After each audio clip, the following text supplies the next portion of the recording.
let's start here, folks, because again, it's good that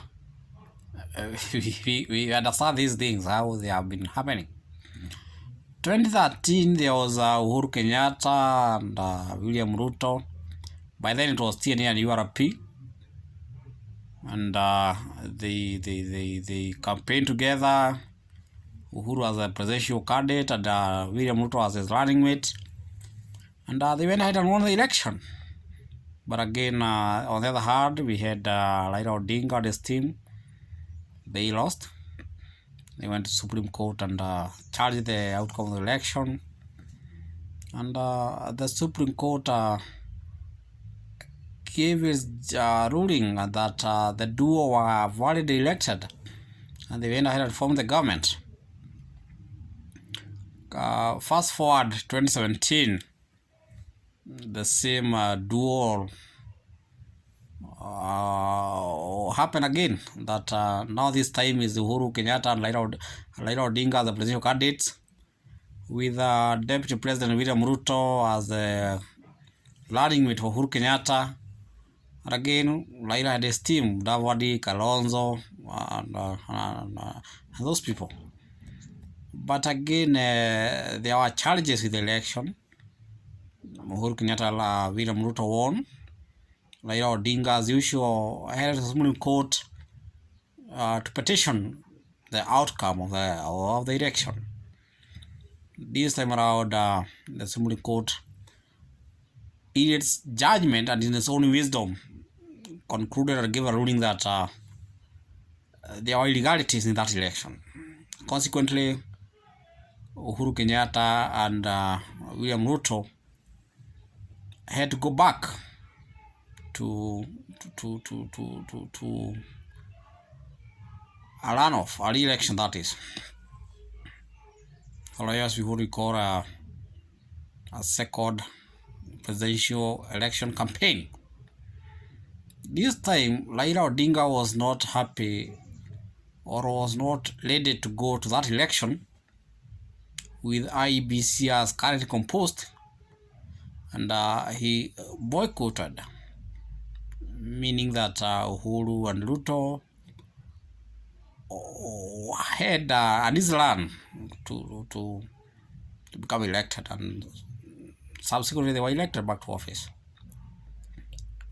2018, there was a so-called handshake after so many violent campaigns, so many violent meetings, so many violent activities that surrounded and that was spearheaded by Raila Odinga himself, after he sworn himself in, after he declared himself the people's president, and every Kenyan can remember that. Now that thereafter, Uhuru Kenyatta decided to, let me call this folk, let me call this chap, let me engage him. At least we could have stability in the country. And that's how the handshake happened. That's how the handshake happened. But ever since the handshake, I don't know what pill Raila Odinga put on Uhuru's drink that Uhuru has forgotten where his deputy got him from. The energy he put in his campaigns, the energy he put in his defense, the energy he put to make sure that his government was stable. Now we are talking of BBI, and this BBI is meant to curtail the deputy president. Hii BBI ni kama keki imepikwa na mafi, then ikapikwa sukari, such that when the use of this nation start tasting, you see that it's sweet, but they don't know that deep inside just nothing but feces. Because let me ask you a question. How long should have it taken the government to realize that the youth need a tax holiday? That the youths who are graduates from universities should be exempted from paying their help until they secure employment? Does that require a referendum?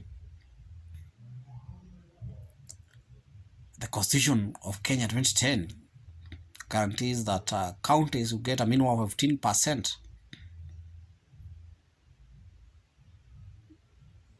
disbursed to them. But it does not set a limit. So why should you have a referendum to say that it should be that 5% when there's no ceiling? Why should we have senators increase from 47 to 94?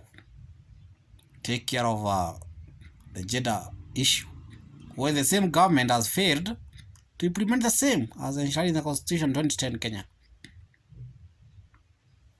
So what I'm saying is that there's a sinister move, there's a sinister agenda in this BBI Hurabaro that dynasties want to remain in power. But Mungu ni nani? They are going to fall, they are going to crumble. They are falling. They're not even knowing it. They are falling. Wanasema ati nyoka imetoka pangoni. Yes, hiyo nyoka itawakura nyinyi yote ma dynasties. Yes, hiyo nyoka mnasema itawakura nyinyi yote. Na Mungu atabaki kwa Mungu. Kenya mbele. Asante.